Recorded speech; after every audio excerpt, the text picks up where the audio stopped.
They left her alone to care for their sick mother, but she became the strength that held the family together. Welcome back and enjoy the story. In the picturesque coastal town of Porto Alegre, where colorful houses dot the hillside and the scent of salt and coffee mingles in the morning air, 42-year-old Pamela's world collapses when her mother collapses during the town's annual Festa Junina celebration. As the town's residents dance around bonfires in traditional quadrilla performances, Pamela watches in horror as her mother falls to the ground, her festive outfit a stark contrast to the gravity of the moment. This devastating incident marks the beginning of a challenging 18-month journey that will test Pamela's resilience, transform her relationships, and ultimately reveal her extraordinary inner strength. The evening had been perfect until that moment. Warm June air carrying the scent of roasting corn and cinnamon, children laughing as they played traditional games, and the elderly residents watching with approving smiles as another generation embraced their cultural heritage. Pamela had been helping her mother, Donna Isabella, adjust her colorful ribbons when she noticed something wasn't right. Her mother's usually bright eyes had become unfocused, her steady hands suddenly trembling. "Mom?" Pamela asked, concern immediately tightening her chest. "Are you feeling okay?" Isabella opened her mouth to respond, but no words came. Instead, her knees buckled and she collapsed into Pamela's arms, the weight of her suddenly limp body nearly pulling them both to the ground. The festive music continued for several seconds before people nearby realized what was happening, the jarring contrast between celebration and crisis freezing Pamela in a moment that would forever divide her life into before and after. "Someone call an ambulance!" Pamela cried out, her soft voice finding unexpected strength as she cradled her mother's head. The crowd parted as several neighbors rushed to help, the community's instinctive response providing a momentary comfort that would soon feel distant and forgotten. In the sterile white hallway of Porto Alegre General Hospital, Pamela paced back and forth, her traditional festa dress now rumpled and stained with her mother's lipstick where Isabella had fallen, against her shoulder. The emergency room doctor's words replayed in her mind. "We need to run tests, and possibly neurological, and you should contact your family." Each phrase carried a weight that settled deeper into her bones with every passing minute. With trembling fingers, Pamela dialed her older brother first. Quentin answered on the fourth ring, the sounds of a busy São Paulo restaurant nearly drowning out his voice. "Pamela? Can I call you back? I'm in the middle of a client dinner," he said, not waiting for her response. "Mum's in the hospital," Pamela interrupted, her voice cracking. "The doctors think it's serious, Quentin. You need to come home." The background noise on his end diminished as he presumably stepped away from the table. "What happened? Is she going to be okay?" "I don't know yet. She collapsed at the Festa Junina. They're running tests now." Pamela pressed her forehead against the cool hospital wall. "Please, I need you here." Of course," his voice softened. "Let me wrap things up with this client. I'll book the first flight tomorrow. Have you called Regina and Stuart?" "You're my first call," Pamela admitted, already anticipating the conversations ahead with her tourism consultant sister in Rio and marketing executive brother in New York. "I'll call Regina," Quentin offered. "You focus on Mom. I'll be there." "As soon as I can, I promise." As Pamela hung up, a nurse approached with a clipboard. "Ms. Almeida, the doctor would like to speak with you." The consultation room felt too small, the doctor's expression too grave. Dr. Mendez, a neurologist with kind eyes and silver-streaked hair, spoke carefully as she explained Isabella's condition.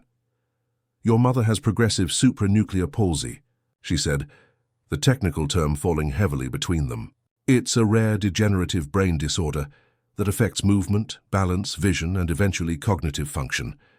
I'm afraid there's no cure, but we can manage symptoms and provide supportive care." Pamela struggled to comprehend the implications. What does this mean for her daily life? Will she recover from this episode? Dr. Mendez's expression softened with compassion. "She'll stabilize from today's collapse, but this condition is progressive. She'll need increasing levels of care as time passes. Does your mother live alone?" "She lives in our family home. I have my own apartment nearby, but I can move back." The words came automatically, though their full meaning hadn't yet registered in Pamela's mind.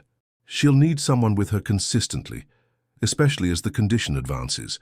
Home health aides can assist, but having family present makes a tremendous difference in quality of life.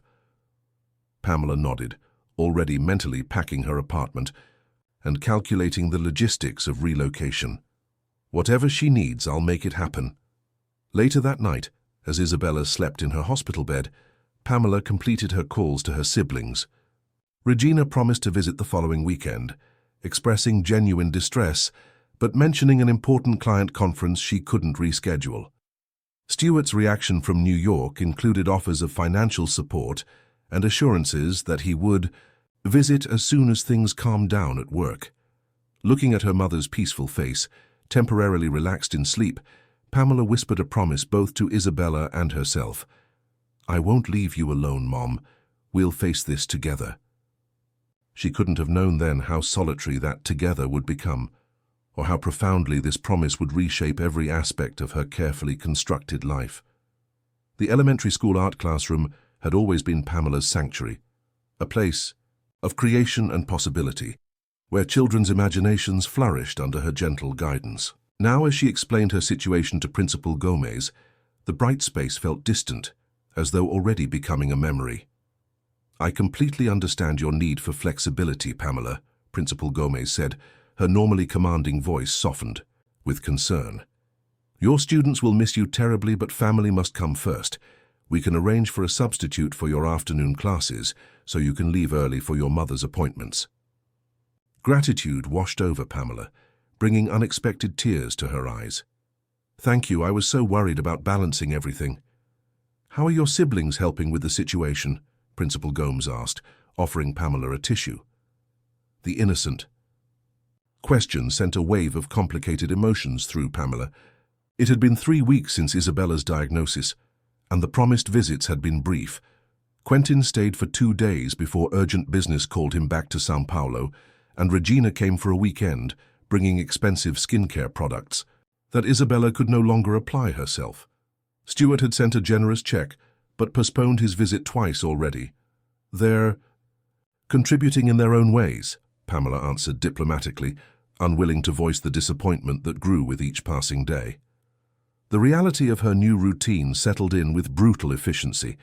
Mornings began at 5 a.m., so Pamela could help Isabella with basic hygiene and breakfast before preparing lessons and heading to school. During her lunch break, she would call home to check on the visiting nurse, a luxury that consumed most of Quentin's financial contribution.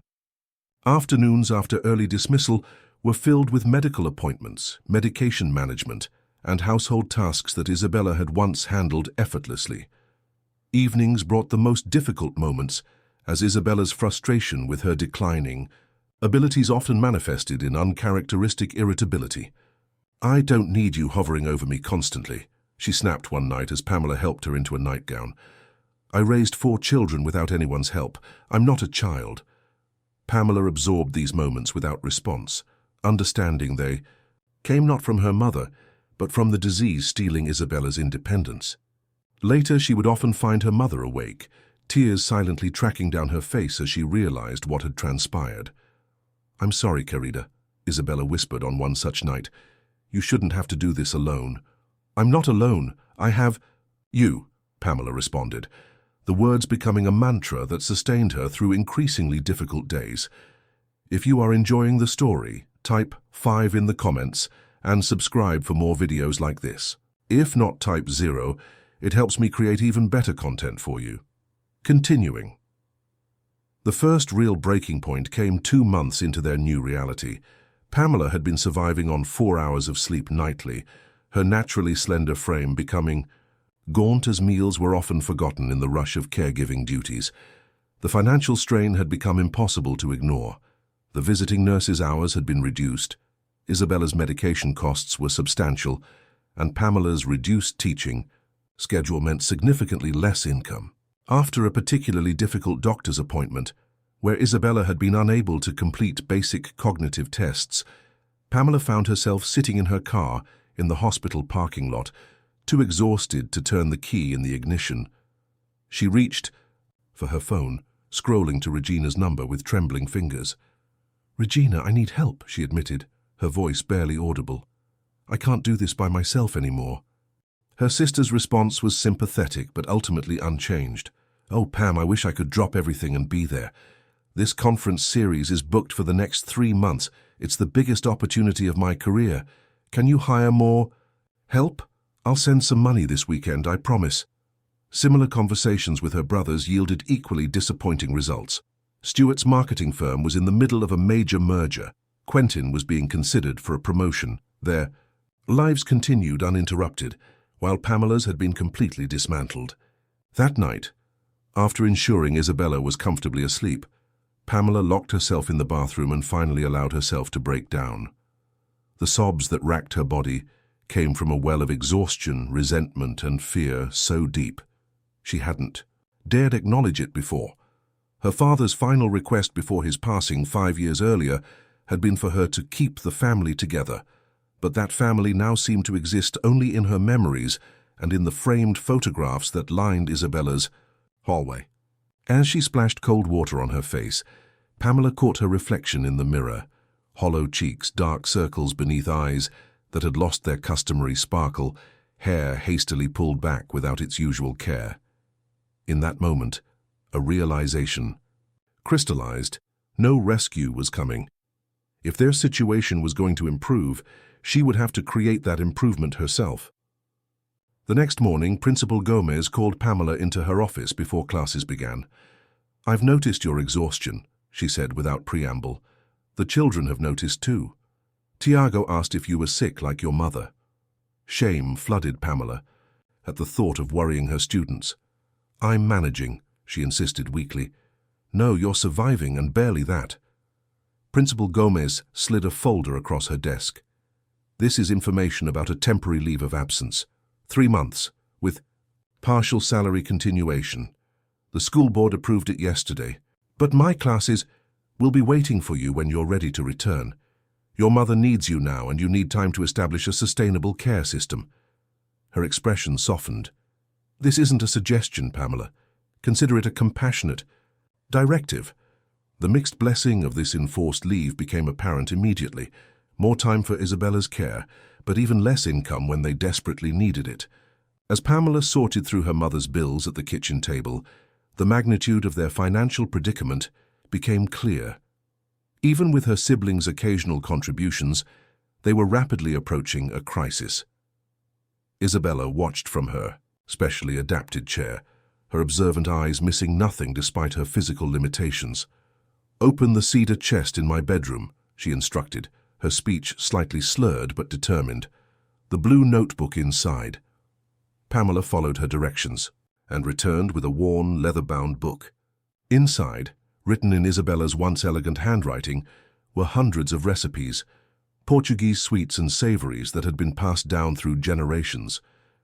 "Your great-grandmother supported 6 children selling these after your great-grandfather died," Isabella explained. "When we first immigrated here, I sold pastries to pay for English lessons. Memories flooded back of childhood Sundays spent in this kitchen, learning to fold dough precisely for pastéis de nata, stirring sugar syrups to the exact consistency for quindim." These were skills Pamela had absorbed without realizing their significance. "You think I should bake?" Pamela asked, turning the pages with newfound interest.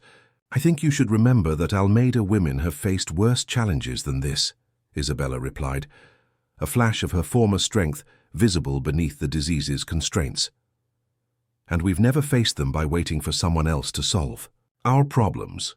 The following morning, Pamela woke with purpose for the first time in months. While Isabella slept, she inventoried the kitchen, making a list of needed supplies.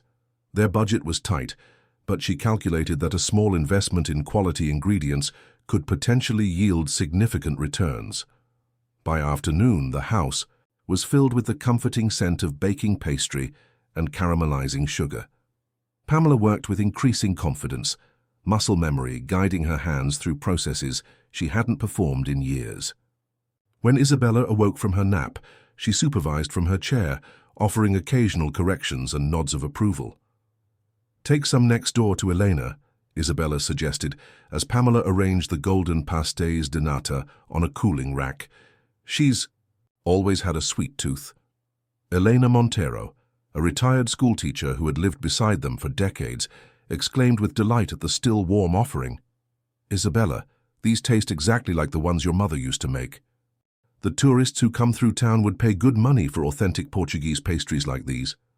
The Saturday market in the plaza, Isabella said thoughtfully, vendors pay 20 reais for a stall. Pamela hesitated, calculating risks against dwindling resources. That's almost a week's worth of your medication. Sometimes you must spend money to make money, Filha, Isabella replied, using the endearment that had become less frequent as her disease progressed. I trust your hands. They remember what I taught you. That Saturday dawned clear and bright as though the cosmos itself approved of their venture.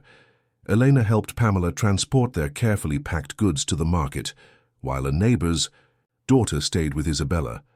Their simple display, homemade pastries arranged on Isabella's best platters, protected by borrowed glass domes, looked modest compared to the established vendors surrounding them. For the first hour, few customers approached, intimidated perhaps by unfamiliar offerings. Then Elena, playing her self-appointed role as marketing director, began offering small samples to passers-by, accompanied by animated stories about Portuguese culinary traditions. By mid-morning, a small crowd had gathered, and by early afternoon, every last pastry had been sold. Counting their earnings at the kitchen table, Pamela felt a tentative hope bloom for the first time since Isabella's collapse. The profit was modest but significant, enough to cover next week's medication with a small amount remaining. Next week we add bolinho de bacalhau and coccinhas to the menu, Isabella announced, her eyes brighter than they had been in weeks. People will come back for sweet, but they'll stay for savory. Pamela nodded, already planning improvements to their presentation and calculating increased ingredient quantities. The work was exhausting, added to her already demanding schedule, but it carried a different quality of fatigue, one born of productivity rather than helplessness. That night, as she helped Isabella prepare for bed, her mother caught her hand. "You are stronger than you know, Pamela," she said, the disease momentarily retreating enough to allow perfect clarity. "You always have been." What began as a desperate measure soon transformed into a lifeline. Each Saturday brought increased sales as word spread about the authentic Portuguese offerings. Regular customers began placing special orders for pickup, and local cafes inquired about wholesale arrangements.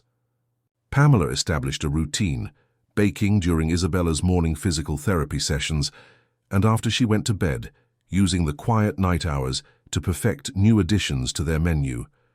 What will happen when Pamela's cafe partner discovers just how much her mother's condition has deteriorated? Will she be forced to choose between her growing business and her family obligations? 4 months into Isabella's diagnosis, Pamela's phone rang with a São Paulo number she recognized immediately. "Quentin, is everything okay?" she answered, automatically assuming bad news.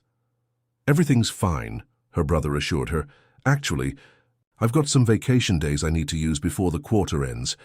I thought I might come for a visit this weekend. How's Mom doing?" Pamela hesitated, unsure how to condense months of incremental decline into a brief conversation.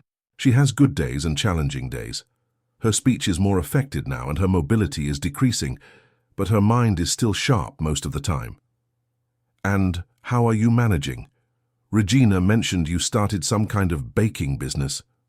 The casual way he referenced information second-hand, as though their mother's care was a topic that occasionally arose in sibling conversations to which she wasn't privy, sparked a flare of resentment that Pamela quickly suppressed. "Yes, I'm selling traditional recipes at the local market. It's helping with Mum's medical expenses." She kept her tone neutral, avoiding both accusation and the full truth of how essential this income had become. "That's creative," Quentin said, sounding genuinely impressed. "Listen, I'll arrive Friday evening. Don't go to any trouble. I can take a taxi from the airport." "Mom will be happy to see you," Pamela replied, carefully avoiding any assurance about her own feelings on the matter. Quentin's arrival brought a temporary disruption to the careful routines Pamela had established. His shock at Isabella's condition was evident from the moment he entered the house, though he tried to mask it with forced cheerfulness. As Isabella excused herself for an early night, exhausted by the excitement of his visit, Quentin confronted Pamela in the kitchen. "Why didn't you tell me how bad it's gotten?" he demanded, his banker's composure cracking. "She can barely walk, Pamela. Her speech is... I could hardly understand her." "I've sent detailed updates in every email," Pamela replied, continuing to wash dishes with methodical precision. "The progression is exactly as Dr. Mendez outlined at diagnosis. Reading clinical descriptions is different from seeing it in person." He ran a hand through his prematurely graying hair. "You should have insisted I visit sooner." The plate in Pamela's hands clattered against the sink as her careful control finally slipped. "Insisted? I've been begging all of you. For months. I've sent emails, made calls, left messages with assistants and receptionists. I've done everything short of kidnapping the three of you." Quentin stepped back, startled by the outburst from his typically composed sister. "I didn't realize..." "No, you didn't. None of you did. Because realizing would mean acknowledging that you've left me alone to watch our mother disappear a little more each day, while you've carried on with your important lives." The silence that followed her outburst stretched uncomfortably until Quentin finally spoke. "You're right. We've failed both of you." He pulled an envelope from his jacket pocket and placed it on the counter. "I was going to give you this tomorrow, but you should have it now. I've set up a dedicated account for Mom's expenses. This is the debit card. I've arranged for my banking bonus to be deposited directly each quarter." Pamela stared at the envelope without touching it. "This isn't about money, Quentin." "I know," he admitted, "but it's what I can offer right now. My division is in the middle of regulatory compliance reviews. I can't take extended leave. 3 days. You've been here 3 hours, and you're already planning your escape." Pamela shook her head in resignation. "At least the money will help hire more consistent nursing care." The remainder of Quentin's brief visit passed with superficial pleasantries, covering deeper tensions. He expressed admiration for Pamela's baking enterprise, took Isabella to a follow-up medical appointment to experience firsthand the labyrinth of her care requirements, and departed with renewed promises of support that Pamela received with polite skepticism. After he left, Isabella watched Pamela aggressively kneading dough for the next day's baking. "He's trying in his way," she observed. "His way isn't enough," Pamela responded, her voice tight with emotion. "None of their ways are enough." "Then you must decide what is enough for you," Isabella said with the simple wisdom that occasionally broke through her condition. "Resentment is a poison that affects only the vessel that contains it." The conversation lingered in Pamela's mind as she expanded her business in the following weeks. The substantial financial contribution from Quentin allowed her to hire Marina, a nursing student who covered afternoon shifts 3 days a week, providing Pamela with precious hours to focus exclusively on baking. With Marina's assistance, Isabella's physical care improved, and the respite hours allowed Pamela to accept a small catering order for a local business opening. The event brought unexpected opportunity in the form of Jorge Ferreira, owner of the popular Café Maresia on the town's main tourist boulevard. After tasting Pamela's pastéis de nata, he approached her with determined interest. "These are exceptional," he said, collecting his third pastry from her display. "Where did you learn to bake like this?" "From my mother and grandmother," Pamela explained, warmth entering her voice as she spoke about her family's culinary traditions. "The recipes have been passed down for generations. I've been looking for a signature item for my cafe, something authentic that captures local heritage. Would you consider supplying Café Maresia with these pastries? We could start with a daily order and adjust based on customer response." The opportunity was exactly what Pamela's fledgling business needed: consistent income, broader exposure, potential for growth. Yet as Jorge outlined his proposal, her thoughts immediately turned to the logistical challenges. Increased production would require more time away from Isabella, even with Marina's help. "I need to consider the details carefully," Pamela told him. "My mother's health situation complicates my scheduling." Jorge nodded, understanding. Take your time. The offer remains open when you're ready. He handed her his business card. Quality like this is worth waiting for. As Pamela related the encounter to Isabella that evening, she was surprised by her mother's immediate encouragement. "You must accept," Isabella insisted, her determination momentarily overcoming her speech difficulties. "This is your chance." "My responsibility is here with you," Pamela countered gently. "Your responsibility is to live fully," Isabella replied with unexpected firmness. "I won't have my illness become your prison." The conversation sparked a realization in Pamela that had been gradually forming since she began baking commercially. Her mother's recipes had become more than a financial solution. They represented a connection to their heritage, a creative outlet, and increasingly, a path toward potential future security. For the first time since Isabella's diagnosis, Pamela allowed herself to contemplate possibilities beyond caregiving. That night, she sent an email to her siblings detailing Jorge's offer and its potential significance. "This could eventually provide financial stability that would benefit us all," she wrote. "But it would require adjustments to Mom's care schedule. I'm proposing we establish a more formal rotation for weekend visits to provide additional support." The responses were predictably mixed. Stuart suggested hiring full-time care instead of disrupting their work schedules. Regina offered to visit more frequently, but couldn't commit to a regular rotation. Quentin, perhaps influenced by his recent visit, proposed coming one weekend per month and covering the cost of additional nursing hours. None offered exactly what Pamela needed, yet collectively, their responses represented more engagement than she had received in months. She decided to leverage this momentum, accepting Quentin's offer while continuing to press for more direct involvement from all three siblings. 6 months into Isabella's illness, Pamela made a creative breakthrough that would transform their situation. Rather than attempting to balance production between her mother's home and commercial kitchen space, she reimagined the family's formal front room, rarely used since her father's passing, as a workspace where she could bake while remaining present for Isabella's care. The renovation began as a modest adjustment, installing additional electrical outlets and rearranging furniture to accommodate essential equipment. Word of the project spread quickly through their tight-knit neighborhood, and what started as individual offers of help soon evolved into an organized community effort. On a sunny Saturday morning, Pamela opened the door to find Elena leading a group of neighbors armed with tools, paint, and determined expressions. "We've come for the mutirão," Elena announced, using the traditional term for community collective work. "Isabella has been the heart of this neighborhood for 30 years. Now it's our turn to support her family." Over the next 2 weekends, the transformation unfolded with remarkable efficiency. Local craftsmen installed commercial-grade countertops donated by a retiring restaurant owner. The electrician who had rewired the community center after last year's storm refused payment for upgrading the room's circuits. Women who had attended Isabella's sewing circles for decades sanitized equipment and organized storage systems with professional precision. Isabella observed the activity from her wheelchair, positioned where she could offer occasional direction without impeding progress.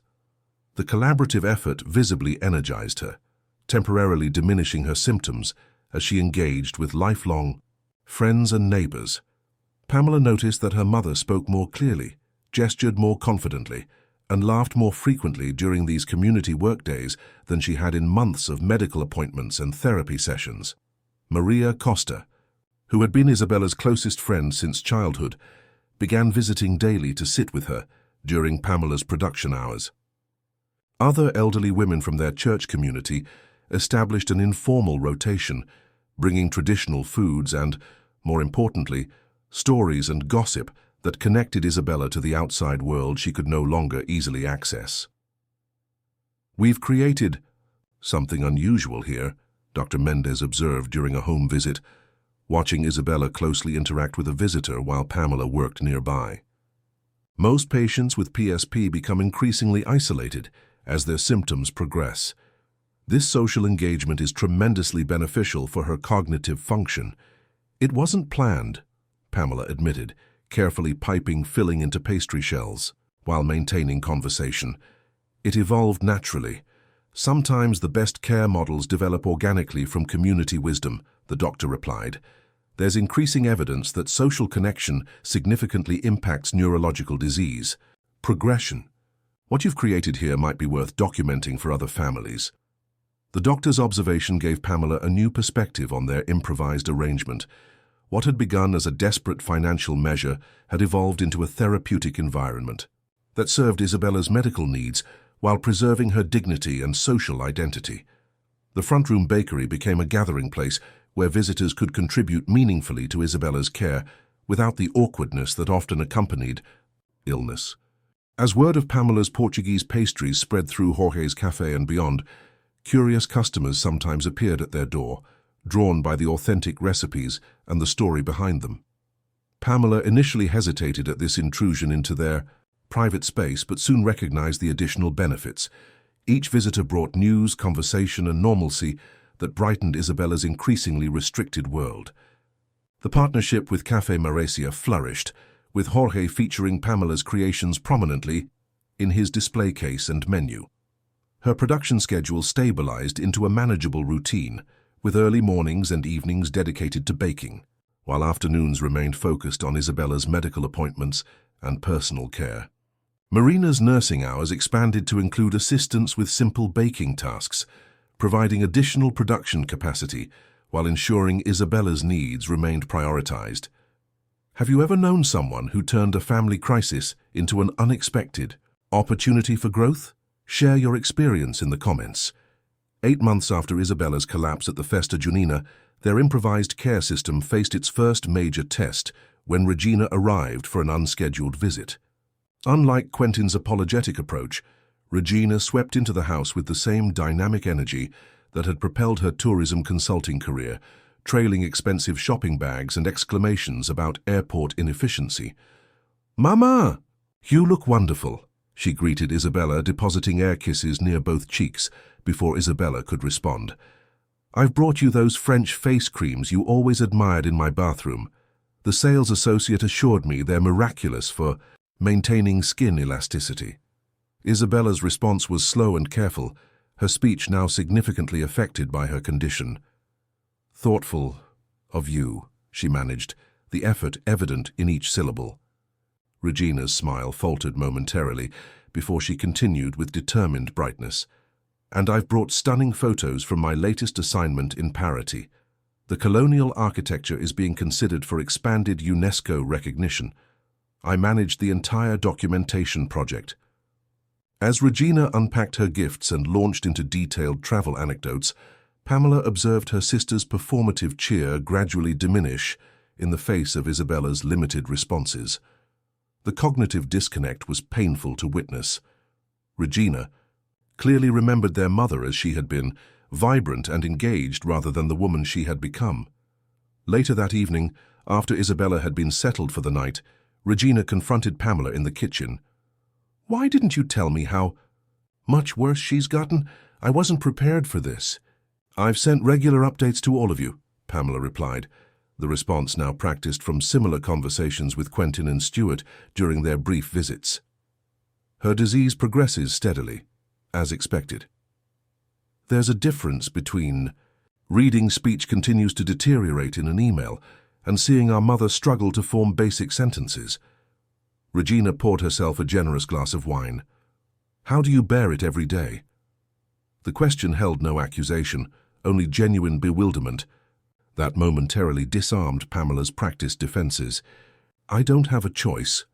"Of course you do. There are care facilities specifically designed for neurological conditions, professional staff, therapeutic programs." "That's not what Mom wants," Pamela interrupted firmly.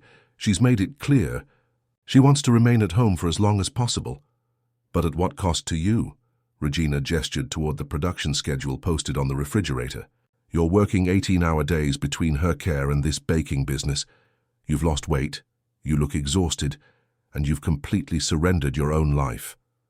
The assessment stung precisely because it contained elements of truth. "I've made adaptations," Pamela replied defensively. "The business is doing well. We've established a care system that works for both of us." "For now," Regina countered, but Mom's condition will continue deteriorating. What happens when she needs more intensive care than you can provide here? Have you thought beyond the immediate crisis? The question pierced Pamela's carefully maintained focus on daily management. In truth, she had deliberately avoided contemplating the later stages of their mother's disease, concentrating instead on navigating present challenges. Regina's blunt assessment forced her to acknowledge the limitations of their current arrangement. "I'm handling what's in front of me," Pamela said finally. "That's all any of us can do." Regina's expression softened unexpectedly. "You've always been the family anchor, the responsible one, the reliable one. But anchors need maintenance, too, or they eventually break under constant strain." The conversation marked a subtle shift in their relationship. Though Regina departed after only 2 days, citing clients awaiting her return, she left with a seemingly genuine commitment to more regular involvement. "I'll adjust my consulting schedule to include extended weekends here every 6 weeks, she promised. "It's not enough, but it's what I can manage consistently." Pamela accepted this commitment with cautious optimism, having learned to moderate her expectations of her siblings. Yet in the weeks following Regina's visit, her sister surprised her by following through, sending confirmation of booked flights, calling more frequently for updates, and even arranging for specialty ingredients to be delivered from Rio for Pamela's expanding menu. This small but significant increase in family support coincided with a challenging period in Isabella's care. Physical therapy became more difficult as her muscles grew increasingly rigid, and episodes of cognitive confusion began to interrupt her previously sharp mental function. Pamela found herself constantly adjusting their routines, developing new strategies to maintain Isabella's dignity while addressing her changing needs.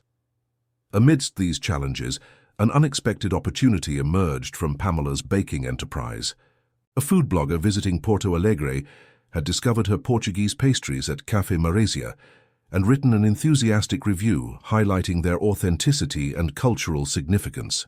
The post attracted attention from regional media, culminating in a call from the producer of Sabores Tradicionais, a popular television program featuring traditional recipes from around the country. "We'd like to feature your pastel de nata in our upcoming episode on Portuguese influences in coastal cuisine," the producer explained. "Our viewers are increasingly interested in authentic cultural recipes with personal stories behind them." The invitation represented professional validation beyond anything Pamela had imagined when she first opened her mother's recipe book. Yet the timing couldn't have been more challenging. Isabella had recently experienced a setback that required increased medication and additional therapy sessions. The program would film in São Paulo, necessitating at least 3 days away from home. Even with Marina's expanded hours and the community support network, Pamela hesitated to leave Isabella for that long. When she reluctantly explained the situation to the producer, the woman offered an unexpected solution. "What if we brought the production to you?" she suggested. "Your home bakery setup and the story of why you started baking commercially would add tremendous authenticity to the segment. If your mother felt comfortable participating, even briefly, it would create a powerful narrative about cultural preservation through generations." The prospect of showcasing their mother-daughter partnership, highlighting Isabella's cultural heritage rather than focusing on her illness, appealed deeply to Pamela. After consulting with Dr. Mendes about managing Isabella's energy levels for the filming and ensuring comfortable accommodations could be made for her physical needs, Pamela accepted the offer. News of the upcoming television feature spread rapidly through their community, generating excitement that permeated their home and temporarily lifted the medical focus that had dominated for months. Women who had participated in the informal care rotation volunteered to help prepare the house for filming. Jorge offered to close Café Mauricia for a private viewing party when the episode aired.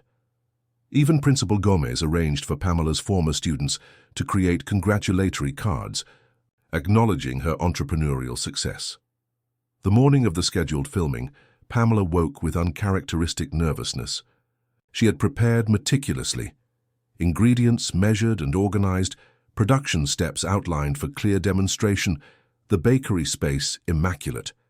Yet an underlying anxiety persisted, centered not on her performance, but on Isabella's ability to manage the stimulation and attention. Her worry proved unnecessary. When the production crew arrived, Isabella demonstrated remarkable resilience, her pride in sharing their family's culinary heritage temporarily overriding her physical limitations.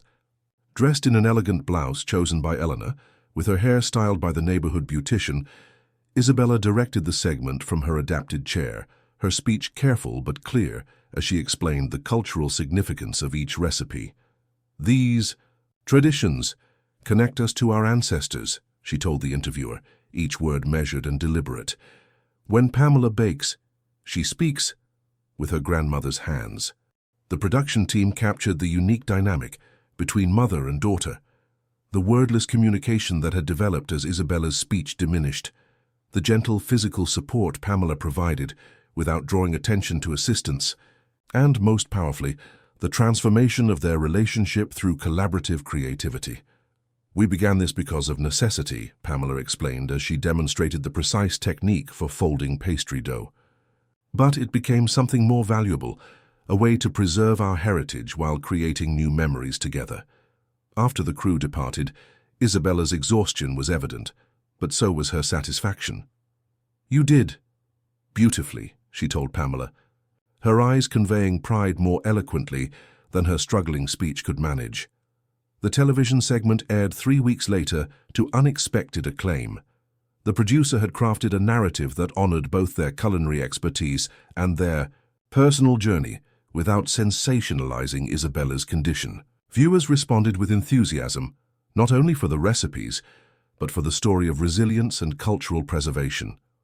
Orders increased dramatically following the broadcast, creating both opportunity and challenges. Jorge offered expanded counter space at Café Maricia for Pamela's products, while other businesses throughout the region inquired about wholesale arrangements. The sudden growth required immediate decisions about production capacity and business structure that Pamela felt ill-equipped to make alone. When Stuart called from New York after watching the segment online, his marketing executive perspective immediately focused on business development. "This is a significant opportunity, Pam. You've created an authentic brand story with tremendous appeal. Have you considered commercial expansion?" "I've been too busy filling orders to think strategically," Pamela admitted, exhaustion evident in her voice. "The timing is challenging with Mom's recent setbacks." A moment of silence followed before Stuart responded with uncharacteristic directness. "I've been thinking. My team is between major campaigns right now. I could potentially work remotely for a few weeks to help you develop a business plan and establish systems for sustainable growth." Pamela nearly dropped the phone in shock. "You'd come here for that long?" "It makes sense professionally as well as personally," Stuart replied, his tone suggesting he was trying to convince himself as much as her. Small-scale artisanal food businesses with strong cultural narratives are trending significantly in the market right now. The experience would be valuable for future client work. Despite his businesslike justification, the offer represented the most substantial family support since Isabella's diagnosis. "When would you come?" Pamela asked, not wanting to sound too eager lest he reconsider. "I need to arrange some things here first. 2 weeks, and I'll bring my laptop. I can still manage essential work remotely." True to his word, Stuart arrived 14 days later with 3 suitcases and determined energy. His shock at Isabella's condition mirrored Quentin's earlier reaction, though he managed it with more composure. In private, he expressed to Pamela what their siblings had also acknowledged: the vast difference between understanding Isabella's decline intellectually and witnessing it personally. Unlike his brief previous visit, however, Stuart remained. He converted the guest room into a temporary office, established a workflow that accommodated both his marketing clients and Pamela's business needs, and, most significantly, began spending substantial time with Isabella each day. Initially awkward with the physical aspects of caregiving, Stuart gradually found his role, reading to Isabella from her favorite books when her vision made independent reading difficult, accompanying her to therapy appointments, and taking detailed notes that improved her home exercise routine, and most unexpectedly, documenting her recipes with professional precision as she clarified techniques that Pamela had learned through observation rather than explicit instruction. "These recipes are your intellectual property," he explained to both women as he created organized digital files. "They have commercial value beyond the current production capacity, especially with the cultural preservation narrative. We should consider recipe licensing as a potential revenue stream that wouldn't require increased production from Pamela." His marketing background proved invaluable as orders continued to increase following the television feature. Within days of his arrival, Stuart had analyzed their customer base, identified key market segments, and developed pricing strategies that better reflected the artisanal nature of Pamela's products. He negotiated more favorable terms with Jorge's Café and established relationships with specialty suppliers who offered premium ingredients at wholesale rates. More importantly, his presence allowed Pamela brief periods of respite for the first time in nearly a year. With Marina handling morning care and Stuart confidently managing afternoons, Pamela could occasionally step away, visiting her apartment to collect abandoned belongings, meeting friends for quick coffee dates, or simply walking along the beach alone with her thoughts. One evening, as she returned from such a walk to find Stuart and Isabella engaged in animated conversation about his latest marketing proposal, Pamela experienced a moment of profound gratitude that temporarily overshadowed the exhaustion and resentment she had carried for months. Though their family remained fundamentally fractured by geographic and emotional distance, this small healing represented more than she had dared hope for. The improved family dynamic faced its greatest test in the 12th month of Isabella's illness, when all four siblings gathered for the first time since their father's funeral. Quentin had arranged his banking schedule to coincide with Regina's planned visit, creating an unprecedented family reunion that filled Isabella with nervous anticipation. "All my children be together," she repeated throughout the day as Pamela helped her dress in a special outfit for the occasion. "Too long. Too long." The initial reunion was characterized by careful politeness, Quentin commenting on Stuart's business improvements, Regina complimenting Pamela's expanded product line, conversation remaining safely focused on practical matters rather than emotional undercurrents. Isabella watched her children's interactions with the heightened perception that often accompanies neurological conditions, reading the tensions in their body language that their words carefully avoided. As dinner concluded, she struggled to her feet with determination that silenced all conversation. "Enough," she stated with surprising clarity. "No more pretending." The siblings exchanged uncomfortable glances as Isabella continued with careful, deliberately paced speech. "Illness shows what matters. Family matters, not excuses." Tears filled her eyes as she looked at each child in turn. Pamela carried too much alone. Others chose easier paths. The raw truth of her assessment hung in the air until Quentin broke the silence. "You're right, Mom. We failed both of you." "I was afraid," Regina admitted unexpectedly. "Each visit seeing you different, I couldn't face what was happening. And I stayed away because business seemed easier than emotion," Stuart added. "Distance became a habit until I couldn't figure out how to bridge it." Isabella nodded at each confession, her expression softening. Past mistakes, finished now, new choices, starting today. The conversation that followed lasted well into the night. Painful admissions interspersed with memories of their father and childhood that gradually reconstructed a sense of shared history. No miraculous healing occurred. Years of distance couldn't be erased in a single evening, but the foundation for genuine reconciliation was established through Isabella's determined intervention. The following morning brought practical discussions about their mother's ongoing care. Pamela presented a clear assessment of Isabella's increasing needs and the limitations of their current arrangements, while Stuart shared financial projections for the baking business that could potentially support enhanced home care. "I've been researching specialized equipment that would improve Mom's mobility at home," Quentin offered, "and I've been speaking with my bank about transferring to a regional position that would allow monthly visits." Regina, who had remained quiet during much of the planning discussion, finally spoke. I've decided to restructure my consulting business to focus exclusively on southeastern Brazil.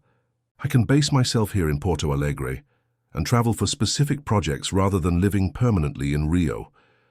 Pamela stared at her sister in disbelief. You'd relocate here? What about your apartment? Your social life? Some things are more important, Regina replied simply.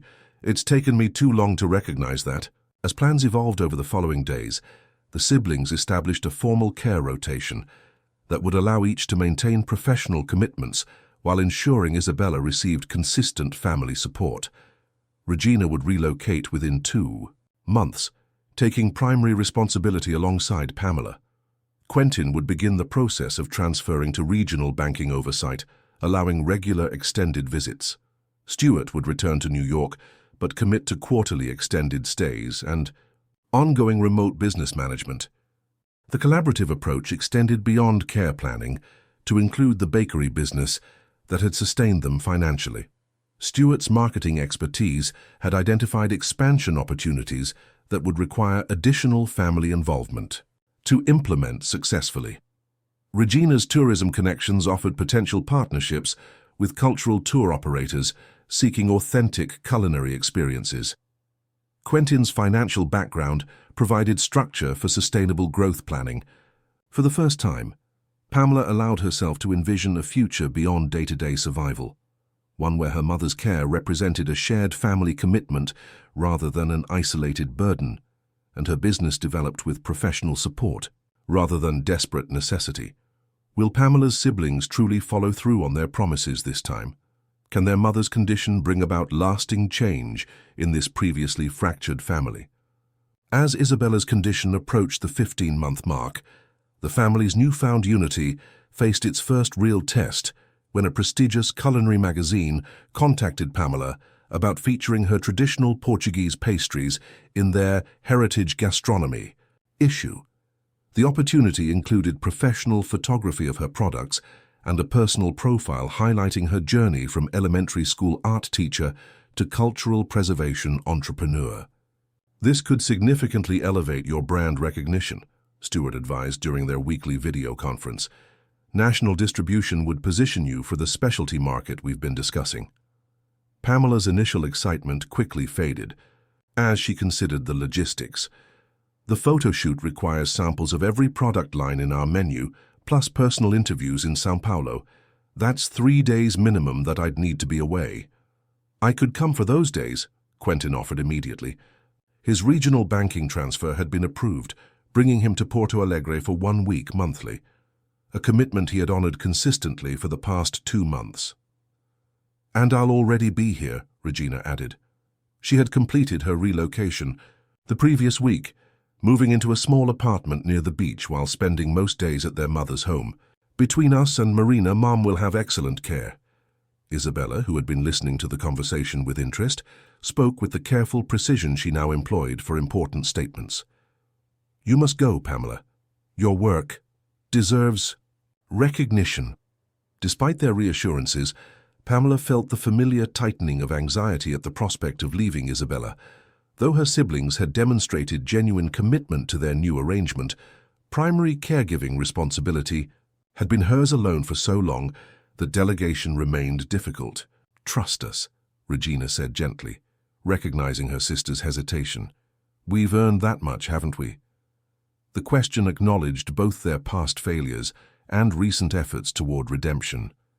Pamela nodded slowly, accepting that this step represented necessary growth for all of them. The magazine opportunity proved transformative beyond their expectations.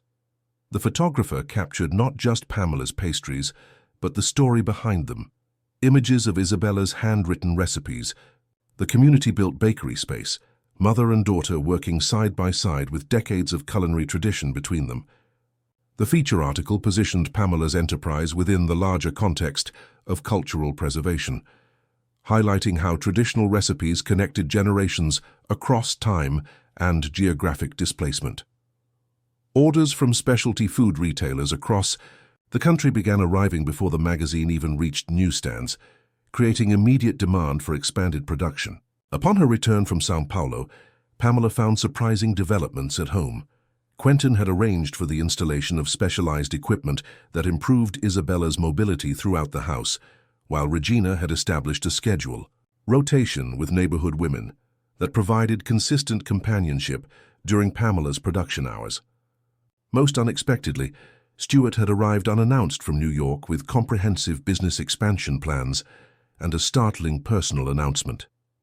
"I've been offered a position with a boutique marketing firm in Rio Grande do Sul," he explained, as they gathered for dinner. "They specialize in artisanal food businesses and cultural tourism, exactly the expertise I've been developing with Pamela's enterprise." "You'd relocate permanently?" Quentin asked, voicing the question on everyone's mind. Stuart nodded, his expression revealing mixed emotions. "New York has lost its appeal these past months. The pace, the disconnection. I've realized how much I've sacrificed for professional advancement without questioning whether it actually brought fulfillment." Pamela studied her brother with newfound appreciation. The marketing executive, who had once been too busy to visit their ailing mother, was now restructuring his entire life around family connection.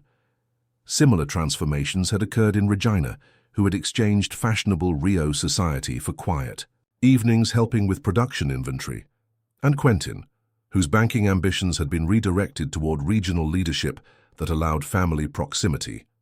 Over the following weeks, these personal evolutions translated into practical improvements for both Isabella's care and Pamela's business. Stuart's marketing connections opened doors to specialty food distributions previously beyond their reach. Regina's tourism expertise connected them with cultural heritage initiatives that featured their traditional recipes. Quentin's financial guidance secured favorable loans for expanded production equipment. With multiple family members now permanently located in Porto Alegre, their mother's care schedule evolved into a sustainable rotation that respected each sibling's professional responsibilities while ensuring Isabella never lacked for companionship or assistance. More importantly, the shared responsibility created space for genuine relationship rebuilding, as siblings who had grown distant through geographic separation and divergent life paths rediscovered common ground through collaborative caregiving. As the 18-month anniversary of Isabella's diagnosis approached, Dr. Mendez noted unexpected stability in her condition during their regular assessment.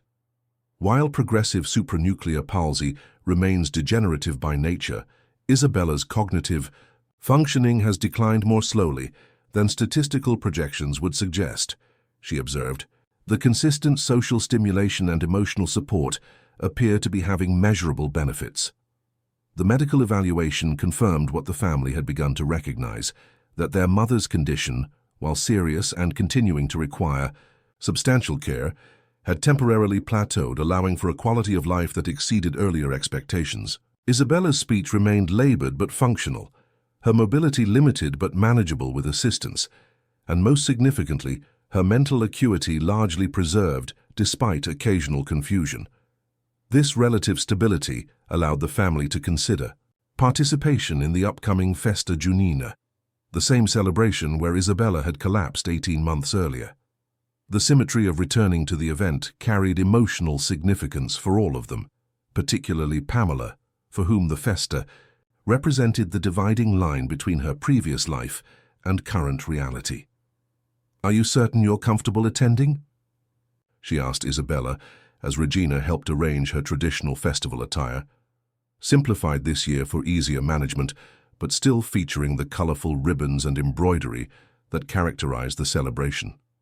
"Full circle," Isabella replied, with the smile that had become increasingly precious as her facial muscles grew more rigid.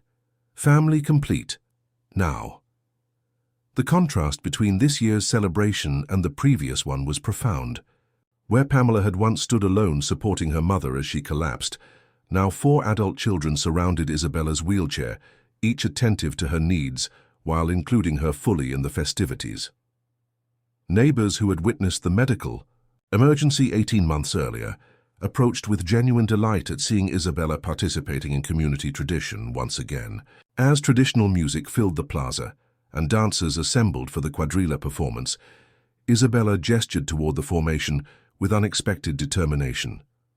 "Together," she instructed her children. "Dance. Together." The siblings exchanged uncertain glances before comprehending her request.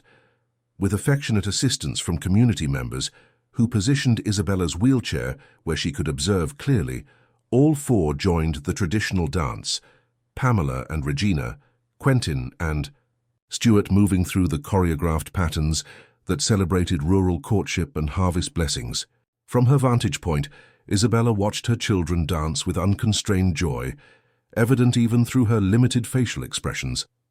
The moment represented everything she had feared losing during her darkest days of diagnosis: family unity, cultural continuity, simple pleasure in shared experience. Later that evening, as they returned home from the celebration, Isabella gathered her strength for an unusually extended statement. "When illness came, I feared being burden, feared family would scatter further apart." She paused, collecting both breath and thoughts. Instead, brought everyone home. Unexpected blessing. The observation captured the paradoxical journey they had experienced, how devastating illness had ultimately created the circumstances for family reunification that might never have occurred otherwise. What began as Pamela's solitary burden had transformed into a shared commitment that strengthened bonds previously weakened by distance and diverging life paths. In the month following the festa, this unexpected healing continued to manifest. In practical developments, Stuart finalized his employment transition to the regional marketing firm, purchasing a small house within walking distance of Isabella's home. Regina's consulting business successfully restructured around southeastern Brazil clients, allowing her to maintain professional standing while remaining closely connected to family responsibilities. Quentin, though still primarily based in São Paulo, had established a consistent presence through extended weekend visits and the technological upgrades that allowed him to monitor Isabella's health remotely. Most significantly, he had initiated discussions about purchasing the vacant building adjacent to their mother's property, a development that would eventually support Stuart's expanding business vision. The location would be perfect for a cafe specializing in traditional Portuguese pastries and cultural experiences, Stuart explained, as the siblings gathered to review architectural renderings. Beyond retail sales, we could offer baking demonstrations, cultural heritage presentations, and community gathering space. The concept expanded Pamela's original survival enterprise into a family business with multiple dimensions. We could create employment opportunities specifically for family caregivers, she suggested, thinking of other community members facing similar challenges to those she had navigated alone. Flexible schedules, on-site accommodations for loved ones requiring supervision, a model that acknowledges caregiving realities. Regina immediately connected with this vision. The social enterprise aspect would qualify for cultural preservation grants. I've been researching funding opportunities that support traditional skills transmission across generations. As the siblings continued developing this collaborative vision, Isabella observed with satisfaction from her adapted chair. The business discussions around her represented more than commercial opportunity. They reflected the family unity she had feared permanently lost. Her illness, while devastating in its physical implications, had catalyzed a healing process that extended beyond her personal care to reshape her children's life priorities and relationships with one another. The following week, as Pamela helped Isabella prepare for bed, her mother caught her hand with uncharacteristic urgency. "Remember beginning?" she asked, her speech particularly effortful after a full day. "You alone, everything falling apart." Pamela nodded, the memory of those desperate early months still vivid despite recent improvements. "I was so afraid we wouldn't manage. You became foundation," Isabella continued with determined clarity. "Your strength allowed family to find a way back home." The simple truth of this observation brought unexpected tears to Pamela's eyes. Throughout the challenges of the past 18 months, she had focused on practical management rather than emotional significance. Her mother's recognition of her role in preserving family possibility during their darkest period represented validation she hadn't realized she needed. "We found our way together," Pamela responded, gently adjusting Isabella's blankets. All of us? Isabella smiled with the particular expression that now signaled deep satisfaction despite her limited facial mobility. Family whole again, because you held pieces together until others remembered where they belonged. In the quiet darkness of her childhood bedroom that night, Pamela reflected on their extraordinary journey. What had begun as a devastating medical crisis that threatened to isolate her mother had instead become the catalyst for family reunification, cultural preservation, and unexpected personal growth for each sibling. The hardship that initially seemed solely destructive had ultimately revealed strengths none of them had recognized they possessed. As summer warmth filled Porto Alegre and the scent of salt and coffee once again mingled in the morning air, Pamela stood in the doorway of their home bakery, watching Stuart and Quentin review construction plans for the adjacent building, while Regina helped Isabella into position to supervise the day's production.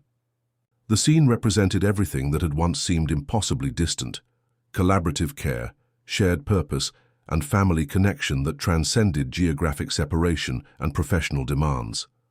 Though Isabella's condition remained serious, and future challenges were inevitable, they would face them together, not as disconnected individuals pursuing separate lives, but as a family bound by both obligation and choice, their bonds strengthened rather than weakened by adversity. What had started with Pamela alone, desperately trying to balance her mother's care with financial survival, had evolved into a family enterprise that honored their heritage while creating sustainable support systems not just for themselves but potentially for others facing similar challenges.